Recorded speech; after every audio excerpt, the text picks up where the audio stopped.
কবিতা আবৃত্তি খাঁচার ভিতর অচিন পাখি বিখ্যাত সাধক লালন সাহেব। খাঁচার ভিতর অচিন পাখি কেমনে আসে যায়, ধরতে পারলে মনোবেড়ি দিতাম তাহার পায়।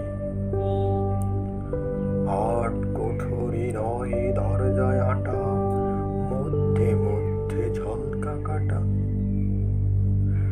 তার উপর আছে সদর কোঠা, আয়না মহল তাই। মন তুই রইলি খাঁচার আসে, খাঁচা যে তোর তৈরি কাছা বাসে। কোন দিন খাঁচা পড়বে খসে, লালন কয় খাঁচা খুলে। সে পাখি কোনখানে পালায়,